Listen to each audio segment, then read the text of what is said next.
Good morning, class 3rd. This is our social studies video and here is our book Globetrotters. In the last video, we have studied chapter number 5, India's Political Division. In this video, we are going to revise our previous syllabus. Okay? So, Unit 1 हमने complete की है और Unit 2 हमने complete की है.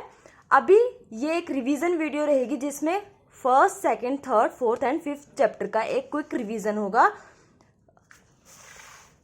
First chapter से हम शुरू करेंगे बियॉन्ड द अर्थ, यानी कि अर्थ के पीछे. अर्थ के बाहर भी बहुत सारी चीजें हैं जिनका हमें पता होना चाहिए. तो फर्स्ट चैप्टर में हमने किस किस चीज के बारे में पढ़ा? हमारे यूनिवर्स के बारे में पढ़ा, गैलेक्सीज के बारे में, सोलर सिस्टम के बारे में और डिफरेंट प्लैनेट्स के बारे में हमने पढ़ा. तो सबसे पहले तो हम देखते हैं कि सेलेस्टियल बॉडीज क्या होती हैं. सेलेस्टियल बॉडीज वो सभी बॉडीज जो कि आसमान में हमें दिखाई देती हैं. जितनी भी आसमान में चीजें होती हैं वो सभी क्या होती हैं? सेलेस्टियल बॉडीज या फिर हेवनली बॉडीज. ठीक है. यूनिवर्स क्या होता है? All the celestial bodies made up of our universe. जितनी भी सेलेस्टियल बॉडीज हैं वो किससे बनी हैं? हमारे यूनिवर्स से बनी है. ठीक है. हमारे यूनिवर्स को कंप्लीट करते हैं, यूनिवर्स को बनाती हैं. ठीक है. मतलब सेलेस्टियल बॉडीज मिल मिल के ही क्या बनते हैं? यूनिवर्स बन जाते हैं. And millions of star together form a Galaxy. बहुत सारे स्टार्स, मिलियंस ऑफ स्टार मिला के क्या बनाते हैं? गैलेक्सी को बनाते हैं. इसी तरीके से हमारी भी एक गैलेक्सी है. अलग अलग गैलेक्सीज का अलग अलग शेप होता है. ठीक है. और जिस गैलेक्सी में हमारा सोलर सिस्टम है उस गैलेक्सी का नाम क्या है? मिल्की वे गैलेक्सी. क्या नाम है? मिल्की वे गैलेक्सी. और उसकी शेप कैसी है? स्पाइरल. डिफरेंट सेलेस्टियल बॉडीज का या डिफरेंट गैलेक्सीज का अलग अलग शेप होता है. और जो हमारा सोलर सिस्टम है वो मिल्की वे गैलेक्सी के अंडर आता है और उसका शेप कैसा है? स्पाइरल. ठीक है. और यूनिवर्स का एग्जैक्ट साइज किसी को नहीं पता है. ठीक है. अब यूनिवर्स के अंदर क्या क्या चीजें आती हैं? यूनिवर्स के अंदर क्या आता है? हमारा सोलर सिस्टम आता है. सोलर सिस्टम क्या होता है? सन, 8 प्लैनेट्स और जितने भी सैटेलाइट्स हैं उन प्लैनेट्स के वो, उसके अलावा बहुत सारी अदर हेवनली बॉडीज इंक्लूड होती हैं सोलर सिस्टम में. तो सोलर सिस्टम क्या हुआ? सन, 8 planets with their satellites and various other heavenly bodies together make our solar system. ये सभी मिलके क्या बनाते हैं? हमारे सोलर सिस्टम को बनाते हैं. सोलर सिस्टम का सेंटर क्या है? सन. सन के आसपास बाकी प्लैनेट्स क्या करते हैं? रोटेट करते हैं, रिवॉल्व करते हैं. ठीक है. तो जो सेंटर में क्या है? सन है. और सन क्या है? सन इज अ स्टार. ठीक है ना. सन एक स्टार है, सबसे बड़ा स्टार है. ठीक है. Like all other stars the sun is a big ball of hot burning gases. Sun किससे बना है? Hot burning gases. बहुत सारी गैसेस, गरम गरम गैसों के से मिलके बना हुआ है और एक बड़ी सी बॉल जैसा है. पर इसके अंदर हम हाथ डाल सकते हैं. जैसे एक बॉल होती है वो सॉलिड फॉर्म में होती है, उसके अंदर अगर हम हाथ डालेंगे तो नहीं जाएगा. बट सन क्या है? क्योंकि सन कोई सॉलिड पार्टिकल से तो बना नहीं हुआ है, गैसियस पार्टिकल से बना हुआ है, इसीलिए हम उसके आर पार हम जा सकते हैं. बट बिकॉज सन बहुत ज्यादा हॉट है इसीलिए हम वहां तक पहुंच ही नहीं सकते. ठीक है. It is the closest star to the earth. और ये अर्थ से सबसे पास है. ठीक है ना. अर्थ के क्लोजेस्ट स्टार कौन सा है? सन है. देखो आप जब रात को स्काई में देखते होंगे तो आपको बहुत सारे स्टार्स दिखाई देते होंगे, है ना. और आप सोचते होंगे कि ये थोड़ी दूर है, पर जो हमारे सबसे पास स्टार है वो है सन. सन हमें कितना बड़ा दिखाई देता है ना. तो सोच के देखो कि जब सन हमसे इतनी दूर है और इतना बड़ा दिखाई दे रहा है तो बाकी के स्टार्स हमसे कितनी ज्यादा दूर है. सबसे पास कौन सा स्टार है? हमारे सन. ठीक है. और सन पे क्या है? बहुत ज्यादा हीट है. ठीक है. और सन से ही हमें क्या मिलती है? हीट और लाइट दोनों. अर्थ पे जो गर्मी है, हीट और लाइट की प्रेजेंस है वो किसकी वजह से है? स्टार, सन की वजह से. ठीक है. अब हम प्लैनेट्स देख लेते हैं. Planets are huge celestial bodies that move around the sun. Planet बहुत बड़ी बड़ी सेलेस्टियल बॉडीज हैं जो कि कहाँ पे घूमते हैं? सन के चारों तरफ घूमते हैं. ठीक है. उनके पास अपनी खुद की लाइट नहीं होती। They do not have their own light, they gets light from the sun. कहाँ से उनको लाइट मिलती है? सन की लाइट से वो रोशनी उनको मिलती है। ठीक है, अपने पास कितने प्लैनेट्स हैं? We have 8 planets in our solar system. कौन से? Mercury, Venus, Earth, Mars, Jupiter, Saturn, Uranus and Neptune. पहले 9 प्लैनेट्स होते थे। प्लूटो भी एक प्लैनेट होता था, बट बाद में उसको ड्वार्फ प्लैनेट में इंक्लूड कर लिया और अब वो प्लैनेट की कैटेगरी से बाहर चले गया। अभी हमारे पास कितने प्लैनेट्स हैं? 8 प्लैनेट्स। कौन से? Mercury, Venus, Earth, Mars, Jupiter, Saturn, Uranus and Neptune. आगे देखते हैं। Mercury is the smallest and closest planet to the sun. तो सबसे पास, सन के सबसे पास कौन है? मरकरी। और मरकरी कैसा है? स्मॉलेस्ट और क्लोजेस्ट प्लैनेट है, सन के सबसे पास भी है और सबसे छोटा भी है। कौन? Mercury. Mercury is the smallest as well as closest planet to the sun. Jupiter is the largest planet. कौन सा प्लैनेट है लार्जेस्ट? जुपिटर। ठीक है। Neptune is the farthest planet. Farthest का मतलब सबसे दूर। तो सबसे दूर कौन सा प्लैनेट है? नेपच्यून। देखो हमने 3 प्लैनेट के बारे में डिस्कस किया। मरकरी क्या है? स्मॉलेस्ट भी है और क्लोजेस्ट भी है सन से। जुपिटर सबसे बड़ा है प्लैनेट, सभी प्लैनेट्स में सबसे बड़ा कौन सा है? जुपिटर। और नेपच्यून सबसे दूर है सन से। ठीक है, सबसे दूर कौन सा प्लैनेट हो गया? नेपच्यून। अब हम देखते हैं सैटेलाइट क्या होते हैं। Satellites are the bodies that move around a planet. एक प्लैनेट के चारों तरफ मूव करने वाला जो भी बॉडी होती है उसको हम क्या कहते हैं? सैटेलाइट कहते हैं। दे do not have their own light. उनकी अपनी लाइट नहीं होती। They look bright because they reflect the sunlight falling on them. वो किसकी लाइट से चमकते हैं? किसी ऑब्जेक्ट की लाइट जब उनके ऊपर पड़ती है तो उसी को वो रिफ्लेक्ट करते हैं और उसी के कारण ऐसा लगता है जैसे वो उनके पास अपनी खुद की लाइट हो। ठीक है ना। हमारा जो अर्थ है उसका सिर्फ 1 नेचुरल सैटेलाइट है। हमारी अर्थ का सिर्फ एक नेचुरल सैटेलाइट है जिसका नाम क्या है? मून, जिसको हम चांद या चंदा मामा बोलते हैं ना, तो वो हमारा क्या है? सैटेलाइट। किसका? अर्थ का सिर्फ एक सैटेलाइट है और वो भी नेचुरल सैटेलाइट है। उसको हमने क्या नाम दिया हुआ है? Moon. Moon reflects the sunlight falling on it. Moon क्या करता है? उसके ऊपर जो लाइट गिरती है उसी को रिफ्लेक्ट कर देता है। Though it seems to be having out its own light. और इसी वजह से जब वो रिफ्लेक्ट करता है तो हमें ऐसा लगता है जैसे उसकी खुद की लाइट हो। It is mostly visible during the night. और ज्यादातर ये कब दिखाई देता है? रात के समय दिखाई देता है ना। दूर से देखने से ऐसा लगता है जैसे इसकी खुद की लाइट होगी, बट ये क्या करता है? सन की लाइट जब मून के ऊपर गिरती है उसी को ये रिफ्लेक्ट कर देता है, बिखेर देता है और वो हमें ऐसा लगता है जैसे इसकी खुद की लाइट हो, बट इसकी खुद की लाइट नहीं होती। फिर है स्टार। स्टार क्या होती हैं? Very big celestial bodies. बहुत बड़ी बड़ी सेलेस्टियल बॉडीज होती हैं। दे emit their own heat and light. उनका अपना हीट होती है और अपनी लाइट होती है और वो अपनी ही लाइट को और हीट को एमिट करते हैं। एमिट करने का मतलब बिखेरना या फैलाना। All we know the sun is the nearest star to our earth. हम सभी जानते हैं कि सन क्या है?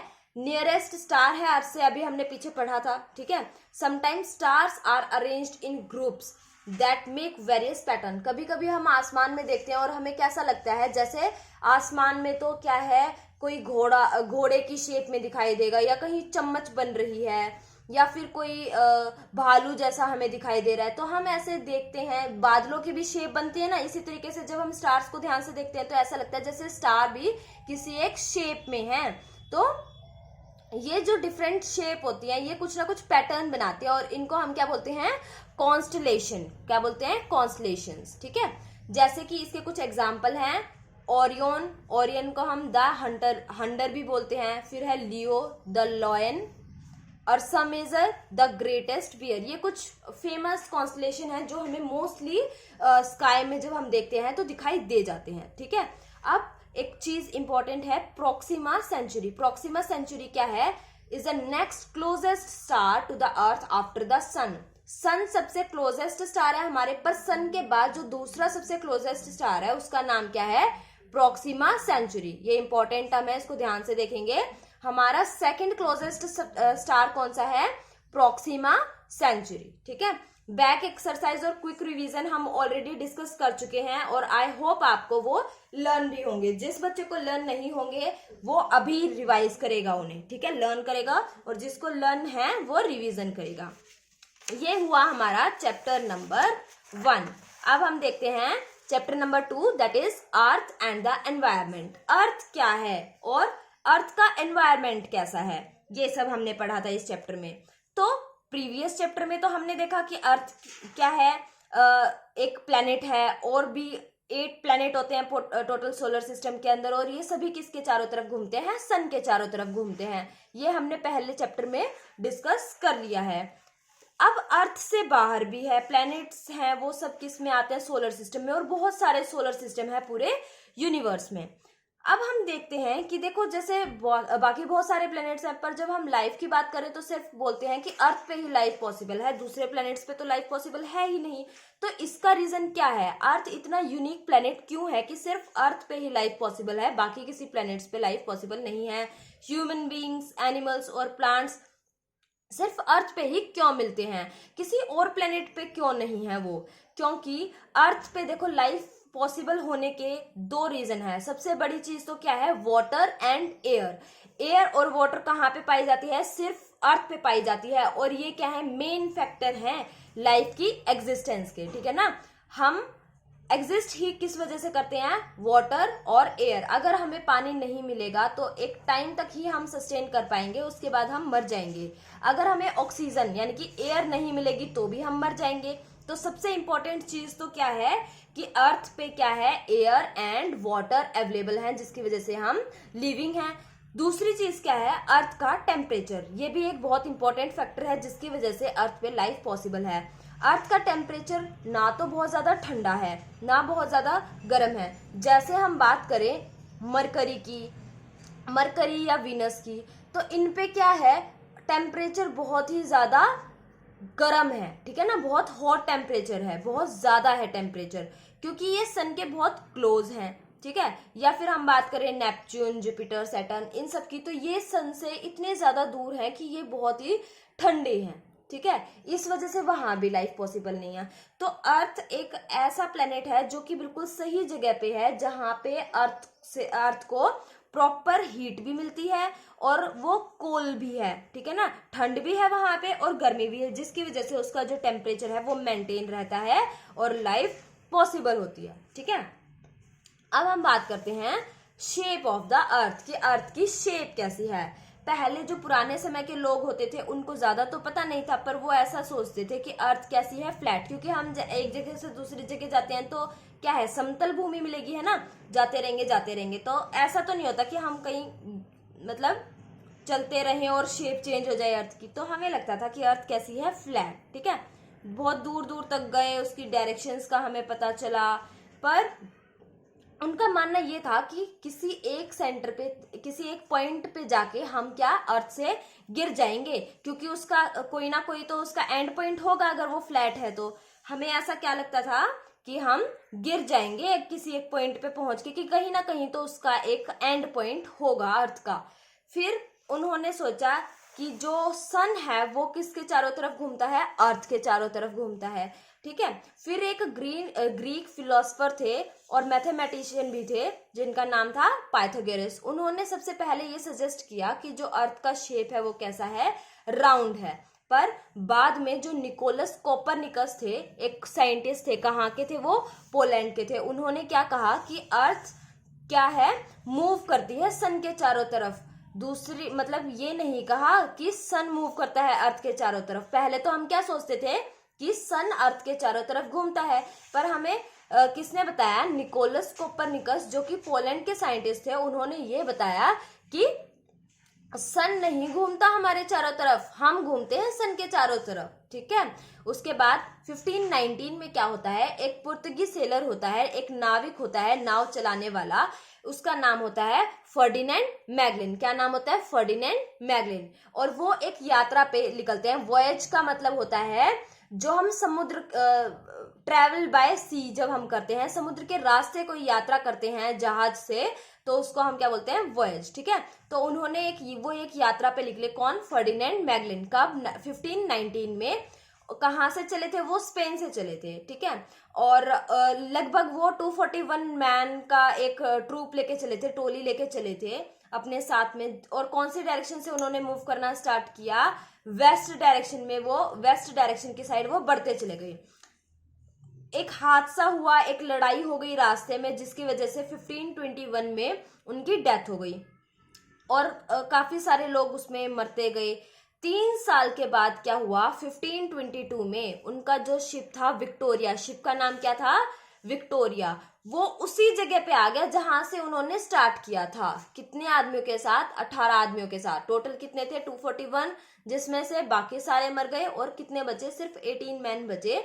और वो मतलब चलते रहे, सिर्फ वेस्ट डायरेक्शन में मूव करते रहे। और उन्होंने क्या देखा कि वो जहां से उन्होंने स्टार्टिंग की थी वो उसी डायरेक्शन में वापस सेम पॉइंट पे पहुंच गए। इससे क्या पता लगा कि अर्थ की कोई एज तो है ही नहीं, कोई एंड पॉइंट तो है ही नहीं। और साथ में ये भी क्लियर हो गया, ये प्रूव हो गया कि अर्थ क्या है, एक बॉल की शेप में है और राउंड है। अर्थ की जो शेप है वो वैसे असलियत में देखा जाए तो वो एक ऑरेंज की तरह है, जो कि क्या है, टॉप पे तो फ्लैट है, टॉप और बॉटम में, ठीक है। और बाकी क्या है, एक राउंड शेप है, ठीक है ना। टॉप और बॉटम जो उसके स्टार्टिंग पॉइंट है, नॉर्थ पोल और साउथ पोल जिनको हम कहते हैं, वहां तो वो क्या है, फ्लैट है। और बाकी हर जगह से वो कैसी है, राउंड। बाद में क्या हुआ, हमने देखा कि जो अर्थ की पिक्चर, जो हमारे सैटेलाइट से हमें अर्थ की पिक्चर्स मिली, उससे हमें अर्थ का शेप पता चला कि कैसे है, सिमिलर टू राउंड, ठीक है ना। और इसी टाइम ऐसे ही बढ़ता रहा। 1961 की बात है, एक रशियन एस्ट्रोनॉट जिनका नाम था यूरी गागरिन। क्या नाम था, यूरी गागरिन। एक फेमस पर्सनैलिटी है जिनके बारे में हमें पता होना चाहिए। कहाँ से बिलोंग करते हैं, रशिया से। बाय प्रोफेशन ये क्या है, एस्ट्रोनॉट। एस्ट्रोनॉट क्या होते हैं, जो स्पेस में, स्पेस के बारे में खोज करते हैं। जैसे साइंटिस्ट क्या करता है, यहाँ पे बहुत सारी चीजें अपनी अर्थ पे ही ढूंढता है ना, डिस्कवरीज करते रहते हैं। इसी तरीके से स्पेस में जो रिसर्च करते हैं उनको हम क्या कहते हैं, एस्ट्रोनॉट कहते हैं, ठीक है। तो एक रशियन एस्ट्रोनॉट थे यूरी गागरिन, जो कि 1961 में स्पेस में जाते हैं। और वो पहले आदमी थे जो कि स्पेस में गए थे। और उन्होंने ये बताया था कि अर्थ कैसा है, राउंड है। बाहर से जब उन्होंने अर्थ को देखा तब पता लगा कि अर्थ कैसा है, राउंड है। बाद में 1969 में एक अमेरिकन एस्ट्रोनॉट जिनका नाम है नील आर्मस्ट्रॉन्ग। क्या नाम है, नील आर्मस्ट्रॉन्ग। और इन्हीं के साथ एक दूसरे एस्ट्रोनॉट एडविन एल्ड्रिन, ठीक है। तो अमेरिकन एस्ट्रोनॉट से दो, एक तो नील आर्मस्ट्रॉन्ग और दूसरे थे एडविन एल्ड्रिन। ये दोनों कहाँ जाते हैं, मून के ऊपर जाते हैं, ठीक है। और वहां से इन्होंने फोटोग्राफ्स क्लिक करी, किसकी, अर्थ की, ठीक है। उस फोटोग्राफ्स को देख के ये पता चला कि अर्थ की शेप कैसी है, राउंड है। और वो एक बड़ी सी बॉल जैसी दिखाई देती है। धीरे धीरे टाइम पास होता गया और हमें क्लियरली पता लगा कि अर्थ की शेप कैसी है, राउंड। एक इंपॉर्टेंट बात यहाँ पे ये है कि सबसे पहले लिविंग बीइंग जो स्पेस में गया था वो कोई इंसान नहीं था, बल्कि वो कौन था, एक डॉग था, एक कुत्ता गया था। उस कुत्ते का नाम क्या था, लाइका। Laika, a dog, was one of the first living beings to go into space. सबसे पहले एक हमने डॉग को स्पेस में भेजा था जिसका नाम था लाइका। और वो अर्थ का सबसे फर्स्ट एनिमल था जो कि अर्थ से बाहर गया था। अर्थ के सरफेस के बारे में बात करते हैं कि अर्थ का सरफेस कैसा होता है। तो हमने पढ़ा था कि अर्थ का सरफेस 2 चीजों से बना है मिलके। किन किन चीजों से, एक तो लैंड और दूसरा वाटर, ठीक है। लगभग 3/4 जो अर्थ का सरफेस है वो किससे कवर है, वाटर से। पूरे में क्या है, वाटर ही है। और जो बचा हुआ पार्ट है यानी कि 1/4 जो पार्ट है उसमें क्या है, लैंड, ठीक है। और हमारी अर्थ जो स्पेस से देखने पर ब्लू दिखाई देती है उसका कारण ही यही है कि अर्थ पे बहुत ज्यादा अमाउंट में वाटर है, जिसकी वजह से हम उसे ब्लू प्लैनेट के नाम से भी जानते हैं, ठीक है। अब हम देखते हैं कोस्ट क्या होते हैं। The place where the land meets the sea, जहां पे लैंड और सी मीट करते हैं उसको हम बोलते हैं कोस्ट। और वो जो एरिया, उसके आसपास का जो एरिया होता है उसे हम बोलते हैं कोस्टल एरिया। ये जो कोस्टल एरियाज होते हैं ये डिफाइन, इनको क्रॉसिंग पॉइंट्स भी बोला जाता है या फिर transition between land and sea. Transitional area होते हैं ये लैंड और सी के बीच में, ठीक है। अब हम हॉरिजॉन देखते हैं। हॉरिजन क्या होते हैं? हॉरिजन जहाँ पे हमें मतलब दिखाई देता है लैंड एरिया की एक बाउंड्री दिखाई देती है, दूर तक देखते हैं तो एक फाइनल लाइन दिखाई देती है, उसको हम हॉरिजन बोलते हैं। ठीक है, जैसे ये एक हॉरिजन लाइन है, तो इसी तरीके से जहाँ पे हमें लैंड की लास्ट पॉइंट जब हम आँख खोल के देखते हैं तो मैक्सिमम जहाँ तक दिखाई देता है वो हो गया लैंड हॉरिजन। ठीक है, जहाँ पे हमें ऐसा लगता है कि स्काई और लैंड मीट, जैसे देखो यहाँ पे फिगर में देखेंगे ग्राउंड दिखाई दे रहा है और इसके बिल्कुल पीछे हमें ऐसा लग रहा है जैसे स्काई है, स्काई और लैंड के बीच में एक लाइन से दिखाई दी ना, जहाँ पे हमें पता लगा कि ये दोनों चीजें मिल रही हैं, वो हो गया लैंड हॉरिजन। एक्चुअली में ये मीट नहीं करते, बट वो ऐसा दिखाई देता है हमें दूर से कि ये मीट कर रहे हैं, और जब हम उस पॉइंट पे पहुंचते हैं तो फिर से उतनी ही दूर पे एक और पॉइंट दिखाई देता है, पर वो एक्चुअली में कभी मीट कर नहीं रहे होते हैं। ठीक है, उसके बाद आता है वाटर होरिजन। वाटर होरिजन भी क्या होता है? जहां पे सी और स्काई मीट करते हैं, ऐसा लगता है कि मीट कर रहे हैं, वो होता है वाटर होरिजन।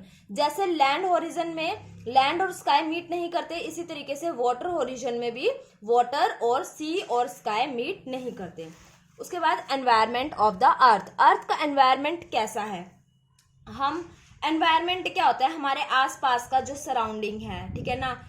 कभी हम बोलते हैं स्कूल में जा रहे हैं, ऑफिस में जा रहे हैं, आसपास के सभी एरिया, हर जगह क्या है? एनवायरमेंट है। ठीक है, और ये जैसे जैसे पॉपुलेशन बढ़ती जा रही है आज के टाइम में क्या होता जा रहा है? बहुत सारा पॉपुलेशन होता जा रहा है, प्रदूषण बढ़ता जा रहा है, गंदगी बढ़ती जा रही है, जिसके वजह से हमारा एनवायरमेंट इफेक्ट हो रहा है, खराब हो रहा है। तो जो हम अपना ये मॉडर्न लाइफस्टाइल अपना रहे हैं, जैसे हम अभी व्हीकल्स का बहुत ज़्यादा यूज़ करते हैं, ज़रूरत नहीं होती, फिर भी हम साइकिल को स्किप करके या वॉकिंग को स्किप करके क्या करते हैं? कार से जाना पसंद करते हैं अपने स्टैंडर्ड को मेंटेन करने के लिए। उसकी वजह से क्या होता है? एनवायरनमेंट बहुत ज़्यादा पॉल्यूटेड होता है। रिवर्स में हम क्या करते हैं? कपड़े धो रहे हैं या फिर इंडस्ट्रियल वेस्ट को हम रिवर्स में डंप कर रहे हैं, जिसकी वजह से क्या हो रहा है? वाटर पॉल्यूशन हो रहा है। अच्छा, व्हीकल्स बहुत ज़्यादा चलेंगे तो फिर हॉर्न्स बजेंगे क्योंकि ट्रैफिक होगा, और उसी से क्या हो रहा है? नॉइज़ पॉल्यूशन हो रहा है। या फिर हम शादियों में डीजे चलाते हैं, तो उससे क्या होता है? एक्सेस जो नॉइज प्रोड्यूस होती है उससे नॉइज पोल्यूशन हो जाता है। तो ये हुआ हमारा एनवायरनमेंट ऑफ द अर्थ। फिर हमने एक बेंगलुरु टॉक्सिक फॉर्म पढ़ा था कि इतना ज़्यादा एक बेलंदर लेक करके थी बेंगलुरु में, इसके अंदर इतना ज़्यादा इंडस्ट्रियल वेस्ट हमने थ्रो किया, जिसकी वजह से क्या हुआ? इसके जो केमिकल्स से एक स्नोई फ्रॉथ बन गई, इसके ऊपर झाग बन गए और लोगों के पैरों तक झाग आने लग गई। इतनी ज़्यादा स्ट्रॉन्ग स्मेल आई जिससे कि लोगों को काफ़ी बीमारियों का सामना करना पड़ा, स्किन डिजीजेज हो गई। ठीक है ना। और ये था हमारा बेंगलुरु का टॉक्सिक फॉर्म। फिर देखते हैं किस तरीके से हम अपने एनवायरनमेंट को सेव कर सकते हैं, क्या क्या हमें काम करने चाहिए। तो हमें लकड़ियों को कम से कम जलाना चाहिए, कोल और पेट्रोलियम प्रोडक्ट का मिनिमम यूज़ करना चाहिए। उसके अलावा हमें रीन्यूएबल एनर्जी सोर्सेज जैसे कि सोलर एनर्जी का यूज़ करना चाहिए, सोलर कुकर्स को यूज़ करना चाहिए, सोलर हीटर्स को यूज़ करना चाहिए खाना बनाने के लिए या पानी गर्म करने के लिए। उसके बाद वाटर को सेव करना चाहिए, क्योंकि वाटर बहुत ही लिमिटेड है, तो हम जैसे ही वाटर यूज़ करें, कंज्यूम करने के तुरंत बाद हमें टैप्स को ऑफ कर देना चाहिए। और क्या क्या नहीं करना चाहिए? हमें खेतों के अंदर या फिर लैंड एरियाज में पेस्टिसाइड्स का, इंसेक्टिसाइड्स का या केमिकल्स का बहुत ही कम यूज़ करना चाहिए, क्योंकि पेस्टिसाइड से क्या होता है? बहुत सारे बर्ड्स और एनिमल्स की डेथ हो जाती है। ठीक है ना। उसके बाद हमें फॉसिल फ्यूल्स को नहीं जलाना चाहिए, क्योंकि उससे क्या होता है? बहुत सारी हार्मफुल गैसेस प्रोड्यूस होती हैं और जिससे क्या होता है? ग्लोबल वार्मिंग बढ़ जाती है। ग्लोबल वार्मिंग क्या है? अर्थ का जो टेम्परेचर है उसके अंदर बहुत ज़्यादा तेजी से बढ़ना। ठीक है, वो क्या कहलाता है? Global warming. हमें ट्रीज को कट नहीं करना चाहिए। ये क्या करते हैं? हार्मफुल गैसेस को एब्जॉर्ब कर लेते हैं। कौन सी? कार्बन डाइऑक्साइड, मोनोऑक्साइड और भी काफ़ी सारी गैसेस हैं, उन सबको एब्जॉर्ब कर लेते हैं। और हमारे जो सराउंडिंग है वो कैसा रहता है? ग्रीन रहता है और फ्रेश रहता है अगर ट्रीज होंगे ज़्यादा से ज़्यादा तो। इसलिए हमें ट्रीज को कट नहीं करना चाहिए। Do not play loud music, ज़्यादा तेज़ आवाज़ में म्यूजिक नहीं बजाना चाहिए और हॉर्न भी नहीं ब्लो करने चाहिए, क्योंकि उससे नॉइज पोल्यूशन होता है। हमें कपड़े नहीं धोने चाहिए कहाँ पे, रिवर में या लेक में। बर्तन भी नहीं धोने चाहिए, एनिमल्स को नहीं नहलाना चाहिए क्योंकि उससे वाटर पॉल्यूशन हो जाता है, ठीक है। और बहुत ज़्यादा पटाखे नहीं चलाने चाहिए दिवाली के टाइम पे क्योंकि उससे हमारी एयर पॉल्यूटेड होती है। गार्बेज को हमें स्ट्रीट्स में नहीं डालना चाहिए या पार्क में या ग्राउंड में, क्लासरूम में, घर में नहीं फैलाना चाहिए। कहाँ पे फेंकना चाहिए, सीधे डस्टबिन में पहुंच जाना चाहिए, डस्टबिन में थ्रो करना चाहिए। उससे जर्म्स भी नहीं फैलेंगे, गंदी स्मेल भी नहीं आएगी और हमारा एनवायरनमेंट क्लीन रहेगा, ठीक है।